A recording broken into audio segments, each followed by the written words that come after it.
దేశంలోని బహుళజాతి కంపెనీల నుండి రామ్దేవ్ బాబాకు చెందిన పతంజలి వంటి కంపెనీల వరకు మోసపూరిత ప్రకటనలు ఇచ్చి ప్రజల నుండి అందిన కాడికి డబ్బులు దండుకుంటున్నాయి. అల్లోపతి కంటే తమ ఆయుర్వేద ప్రాడక్టుల ద్వారా కరోనా తగ్గిస్తామని రామ్దేవ్ ఊదరగొట్టి సుప్రీంకోర్టు చేతిలో మొట్టికాయలు తిన్న విషయం తెలిసిందే.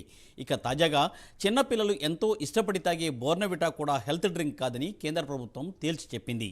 వెంటనే హెల్త్ డ్రింక్ అనే ట్యాగ్ తీయాల్సిందేనని ఆదేశాలను జారీ చేసింది. వివరాలు చూద్దాం.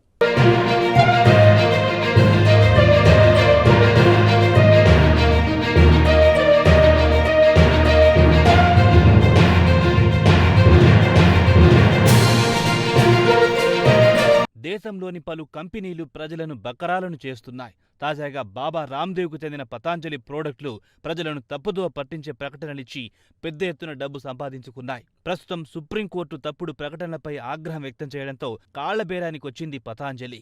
తాజాగా గత కొన్ని దశాబ్దాల నుంచి పసి పిల్లల నుంచి పెద్దవారి వరకు ఎంతో ఇష్టపడి తాగే బోర్న్వీటా ఇక ఎంతమాత్రం హెల్త్ డ్రింక్ కాదని కేంద్ర వాణిజ్య పరిశ్రమల మంత్రిత్వ శాఖ తేల్చి చెప్పింది. వెంటనే బోర్న్వీటా హెల్త్ డ్రింక్ అనే ట్యాగ్ తీసేయాలని ఆదేశించింది. సుమారు ఏడాది నుంచి ఒక ఇన్ఫ్లుయెన్సర్ బోర్న్వీటాలో చక్కెర పాలు ఎక్కువగా ఉందని అభ్యంతరం వ్యక్తం చేస్తూ వచ్చాడు.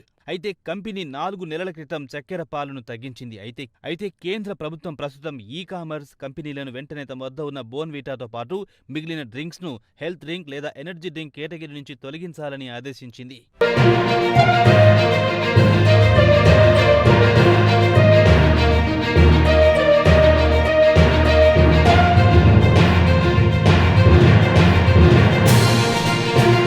వాణిజ్య పరిశ్రమల మంత్రిత్వ శాఖ తాజాగా విడుదల చేసిన అడ్వైజరీ నోట్లో food safety and standards act 2006లో హెల్త్ డ్రింక్ అనే టర్మ్ లేనేలేదని, అలాగే food safety and standards authority of India rules లో కూడా ఎక్కడ హెల్త్ డ్రింక్ అనే టర్మ్ లేదని తెలిపింది.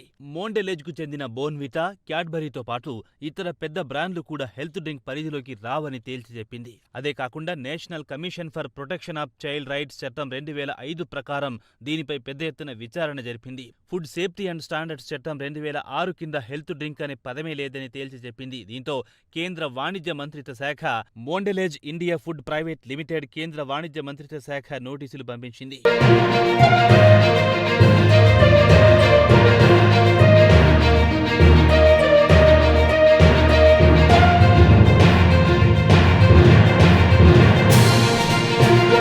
ఇదిలా ఉండగా గతేడాది ఏప్రిల్లో national commission for protection of child rights బోర్న్వీటాను వెంటనే ప్రజల నుంచి తప్పుదోవ పట్టించే ప్రకటన నుంచి ఉపసంహరించాలని ఆదేశించింది. అలాగే ప్యాకేజింగ్, లేబుల్స్ పై కూడా హెల్త్ డ్రింక్ అనే పదాన్ని తొలగించాలని కోరింది. ఇదిలా ఉండగా Revanth Himatsingka alias food farmer health drink మోసాలను వీడియో ద్వారా బట్టబయలు చేశారు.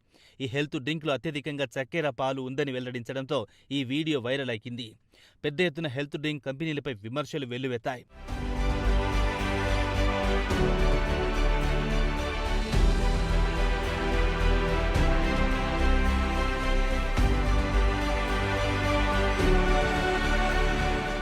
రేవంత్ హిమన్సింకా ప్రధానంగా క్యాడ్బరీని దోషిగా నిలిపారు. తప్పుడు ప్రకటనలిచ్చి ప్రజలను మోసం చేస్తోందని గళం విప్పారు.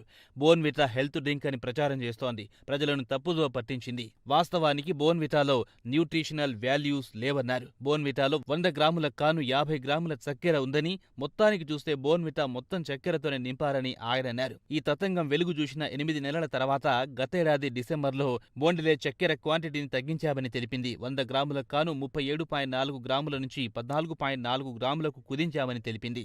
100 గ్రాములకు కాను 32.2 గ్రాములకు తగ్గించామని వివరణ ఇచ్చుకుంది.